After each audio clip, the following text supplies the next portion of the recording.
ఎన్నిసార్లు ఎన్ని రకాలుగా ఆలోచన చేసినా మన తెలంగాణ రాష్ట్రంలో అనేక రోజుల నుంచి అనేక సంవత్సరాల నుంచి ఒక భూస్వామ్య వ్యవస్థ నడిచింది. మనకు తెలుసు, అనేక రకాల పోరాటాలు వచ్చినాయి. సమానత్వం కోసం ప్రయత్నం చేసినాం, పోరాడుతూనే ఉన్నాం. అది రైతాంగ సాయుధ పోరాటం కావచ్చు, ముల్కీ ఉద్యమం 1952 కావచ్చు, 1969లో తెలంగాణ ఉద్యమం కావచ్చు, తర్వాత వచ్చినటువంటి నక్సలైట్ ఉద్యమం కావచ్చు, అనేక సామాజిక ఉద్యమాలు, ఎందరో మంది మహానుభావులు, ప్రొఫెసర్ జయశంకర్ గారి దగ్గర నుంచి మొదలు పెడితే చాక లైలమ్మ గారు, దొడ్డి కొమరయ్య గారు, ఆరుట్ల కమలాదేవి గారు, రావి నారాయణ రెడ్డి గారు, సురవరం ప్రతాప్ రెడ్డి గారు, దాశరథి గారు, కాళోజీ గారు, నక్సలైట్ ఉద్యమంలో గద్దరన్న గారు, గణపతి గారు, మారోజు వీరన్న గారు, సాంబశివుడు గారు, ఇట్లా అనేక మంది పోరాటం చేస్తే అంతో ఇంతో సమానత్వం ఇప్పుడు వచ్చింది. మలిదశ తెలంగాణ ఉద్యమంలో కేసీఆర్ గారు, అట్లానే ప్రాణాలు ఇచ్చినటువంటి ఇషాన్ రెడ్డి గారు, యాదయ్య కావచ్చు, సువర్ణ కావచ్చు, అనేక మంది కొట్లాడితేనే ఇవాళ తెలంగాణ రాష్ట్రం వచ్చింది. వీరికన్నా ముందు మరి మీ అందరికీ తెలుసు, సమ్మక్క సారలమ్మ దగ్గర నుంచి మన దగ్గర సామాజిక ఉద్యమాలు నడిచినాయి. కొమరం భీం కావచ్చు, సమ్మక్క సారయ్య కావచ్చు, సారలమ్మ కావచ్చు, షోయబుల్లా ఖాన్ కావచ్చు, మగ్దూ మొయ్యుద్దీన్ కావచ్చు, ఇట్లా అనేక మంది కొట్లాడితే కొంచెం సమానత్వం వచ్చింది.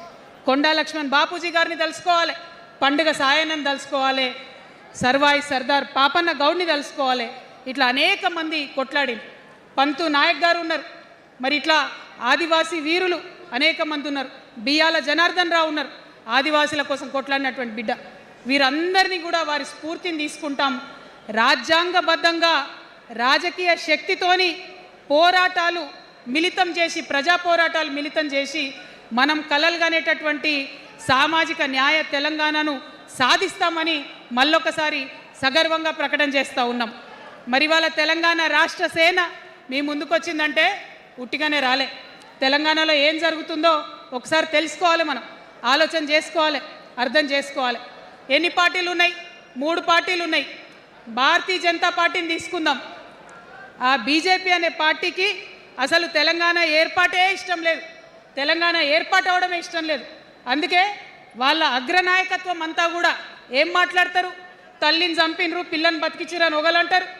ఇంకొకరు ఏమంటారు? నిన్ననే ఒక తలకాయ లేని ఎంపీ, మెడకాయ మీద తలకాయనే లేదు ఆయనకు, ఏమన్నాడు ఆ ఎంపీ? ఇండియా పాకిస్తాన్ విడదీసినట్టట, ఆంధ్ర తెలంగాణను విడదీసిరట. మరి వాళ్ళ అగ్రనాయకత్వం ఇన్ని మాటలు అంటుంటే మన ప్రాంతంలో ఉన్నటువంటి భారతీయ జనతా పార్టీ బానిస ఎంపీలు ఎవరైతే ఉన్నారో ఒక్క మాట కూడా వాళ్ళు మాట్లాడరు.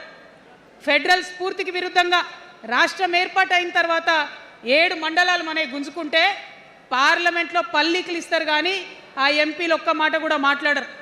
మనకు 8 రూపాయలు ఇవ్వకపోతే ఆ ఎంపీలు ఒక్క మాట మాట్లాడరు.